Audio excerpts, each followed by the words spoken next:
यहाँ पर राम के नाम पर, राम मंदिर के मुद्दे के नाम पर जब हम लोगों की बातचीत होती थी तो बीजेपी के साथ कहीं ना कहीं खड़ा दिखाई देता था। इस हार की असल वजह क्या मानते हैं? देखिए, सर्वप्रथम तो लोक आस्था के इस महापर्व में पूरे देशवासियों ने अपनी सहभागीदारिता निभाई। उसके लिए मैं संपूर्ण देशवासियों को माँ सीता का स्वरूप और प्रभु श्री राम का स्वरूप जान प्रणाम करता हूँ, नतमस्तक होकर प्रणाम करता हूँ। रही बात अयोध्या की, तो अयोध्या ने त्रेता काल से ही एक मंथरा को पाल के रखा है और भगवान श्री राम ने उस मंथरा को माँ बोलते थे।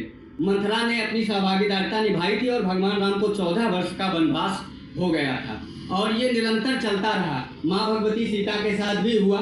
अयोध्या के ही कुछ जयचंदों ने, जो आज भी वो जयचंद अयोध्या में हैं और उनकी वजह से माँ भगवती सीता को भी वनवास जाना पड़ा था। तो ये पूर्व काल से ही चला आया है। अपितु भगवान राजा रामचंद्र थे, राम हैं और राम राजा रहेंगे अनंत काल तक। यहाँ अयोध्या जरूर भारतीय जनता पार्टी जो है सीट हार गई और इसके लिए पूरे देशवासियों में दुख है। न सिर्फ अयोध्या की जनता को बल्कि अयोध्या के साथ पूरे भारतवर्ष में अयोध्या से कहीं ज़्यादा अयोध्या के अन्य लोकसभा सीटों, पूरे भारतवर्ष के अन्य लोकसभा सीटों के लोगों को बहुत तकलीफ है, बहुत कष्ट है। और साधु के लिए तो राम से बढ़कर तो कुछ होता ही नहीं है। राम सर्वस्व होते हैं। जनता का जो फैसला होता है वो भी तो सबसे ऊपर होता है। बिल्कुल, डेमोक्रेसी लोकतंत्र में जनता जनार्दन होती है और उसी जनार्दन का जनादेश मानकर यह स्वीकार किया जाता है। लेकिन फिर भी जिस अयोध्या के विधानसभा में आप खड़े हैं, वहां से भारतीय जनता पार्टी सबसे बड़ी जो है पार्टी बनकर उभरी है और 4000 वोटों से अयोध्या विधानसभा ने उसे जीत दिलाया है।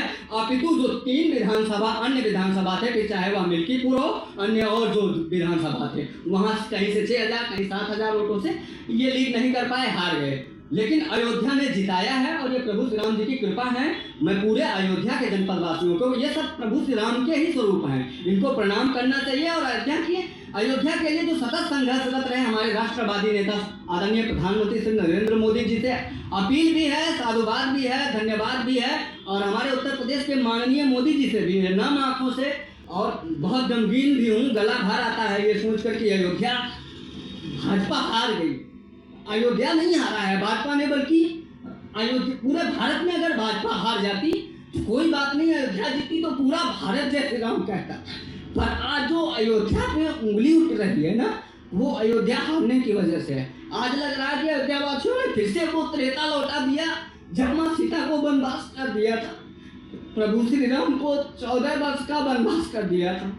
पर ठीक है, ये जनादेश है, लोकतंत्र है, इसमें सबका सम्मान होना चाहिए। और मोदी जी तो राष्ट्रवादी नेता हैं, एक साधु, एक संत, जो एक भारतीय परंपरा को समझता है, राष्ट्रीयता को समझता है, उन स्वतंत्रता के सेनानियों की स्वाधीनता को समझता है, जिसने इस भारत में वातावरण स्वतंत्रता का फैलाया था। वरना गुलामी की मानसिकता में तो आज भी भारत उसी गुलामी की मानसिकता में जी रहा है। आज भी जो राम को हराने का काम करते हैं, राष्ट्रवाद को हराने का काम करते हैं, जुमलेबाजी की बात करते हैं, झूठे वादे फैलाते हैं, जो कहते हैं खटाखट पैसे आएंगे, जो कहते हैं राम मंदिर का वो जो निर्णायक फैसला सुप्रीम कोर्ट के माननीय सुप्रीम जजमेंटों ने सुप्रीम फैसला सुनाया उसको बदल देंगे। मैं चैलेंज करके कहता हूँ आज उन तमाम नेताओं को जो 99 का, कि आप पहले अपना जातीय सर्टिफिकेट जारी करिए और भारत के जन जन को बताइए कि आप क्या जाति है। जातीय जनगणना हम तब स्वीकार कर लेंगे। आप तमाम लोग जो नेता जातीय जनगणना की जाति की बात की, कहा जा रहा है कि इस चुनाव में